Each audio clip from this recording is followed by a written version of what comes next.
क्या आप जानते हैं कि तुलसी माता को भगवान विष्णु से भी पहले पूजा क्यों जाता है और कैसे एक भक्त स्त्री के श्राप के कारण स्वयं भगवान विष्णु को शालिग्राम बनना पड़ा? इस रहस्यमयी कथा को जानने के लिए अंत तक बने रहिए। एक बार देवराज इंद्र भगवान शिव से मिलने कैलाश पर्वत पहुंचे, लेकिन वहां उन्होंने शिवजी के स्थान पर एक अज्ञात योगी को गहरे ध्यान में बैठे देखा। इंद्र ने ऊंचे स्वर में कहा, मुझे अपने स्वामी भगवान शिव से मिलना है, वे कहां हैं? पर उस योगी ने कोई उत्तर नहीं दिया। इंद्र ने बार बार पूछा, लेकिन वह मौन ही रहा। देवताओं के राजा होने का अहंकार इंद्र के मन में जाग उठा।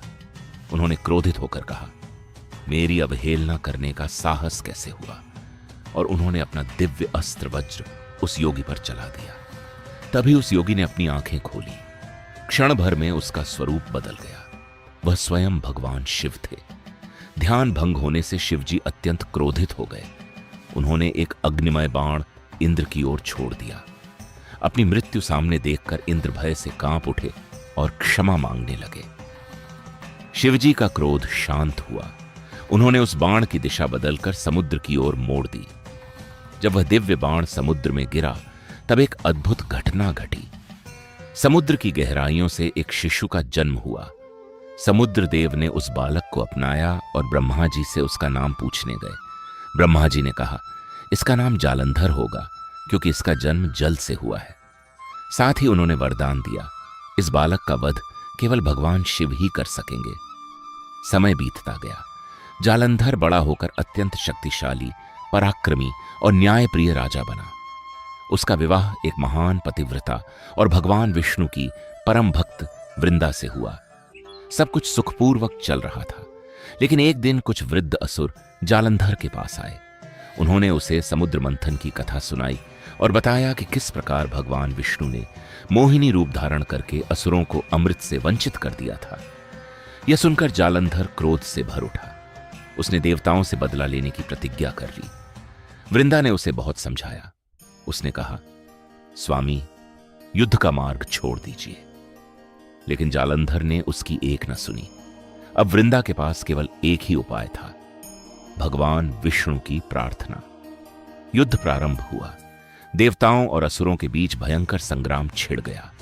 लेकिन जब भी जालंधर संकट में पड़ता, वृंदा की भक्ति और विष्णु की कृपा उसकी रक्षा कर देती।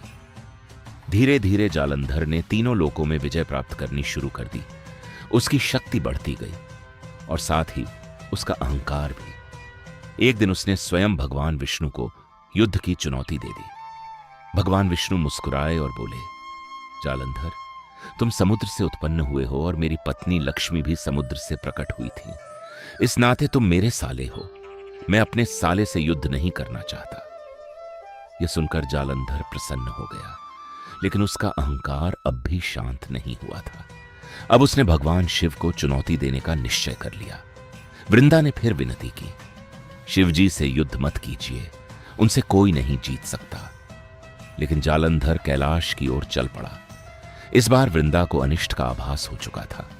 उसने पूरी श्रद्धा और समर्पण के साथ भगवान विष्णु की आराधना शुरू कर दी। उधर जालंधर कैलाश पहुंचकर गर्जना करने लगा, शिव, अब कैलाश मेरा है। यदि प्राण बचाना चाहते हो तो यहां से चले जाओ। भगवान शिव समझ चुके थे कि जालंधर का अहंकार अब विनाश का कारण बनने वाला है। लेकिन वृंदा की पतिव्रता, शक्ति और विष्णु की कृपा उसे अजेय बनाए हुए थी। देवताओं ने भगवान विष्णु से सहायता मांगी। विष्णु जानते थे कि जब तक वृंदा की साधना चलती रहेगी, जालंधर को कोई नहीं हरा सकता। लोक कल्याण के लिए उन्होंने एक कठिन निर्णय लिया। वे जालंधर का रूप धारण करके वृंदा के सामने पहुंचे। वृंदा ने अपने पति को देखा तो अत्यंत प्रसन्न हुई। विष्णु ने कहा, मैं युद्ध जीतकर लौट आया हूं। अब तुम्हें प्रार्थना करने की आवश्यकता नहीं है।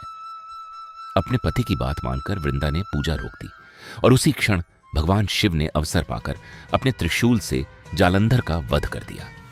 जब वृंदा को सच्चाई का पता चला तो उसका हृदय टूट गया। वह क्रोध और पीड़ा से भर उठी। उसने भगवान विष्णु से कहा, आपने अपनी ही भक्त के साथ छल किया है। आपका हृदय पत्थर का है, इसलिए मैं आपको श्राप देती हूं कि आप पत्थर बन जाएं। भगवान विष्णु ने शांत भाव से श्राप स्वीकार कर लिया। उन्होंने कहा, वृंदा, मैंने यह सब संसार के कल्याण के लिए किया है, फिर भी मैं तुम्हारे श्राप को स्वीकार करता हूं। इसके बाद भगवान विष्णु गंडकी नदी में शालिग्राम रूप में विराजमान हुए। फिर उन्होंने वृंदा को वरदान दिया, तुम अगले जन्म में तुलसी के रूप में जन्म लोगी। मेरी पूजा तब तक पूर्ण नहीं मानी जाएगी जब तक उसमें तुलसी दल अर्पित न किया जाए। लोग पहले तुम्हारी पूजा करेंगे, फिर मेरी। तभी से हिंदू धर्म में तुलसी माता को अत्यंत पवित्र माना जाता है और यही कारण है कि आज भी करोड़ों घरों में तुलसी का पौधा श्रद्धा और भक्ति के साथ लगाया और पूजित किया जाता है। जय तुलसी माता। जय श्री हरि विष्णु।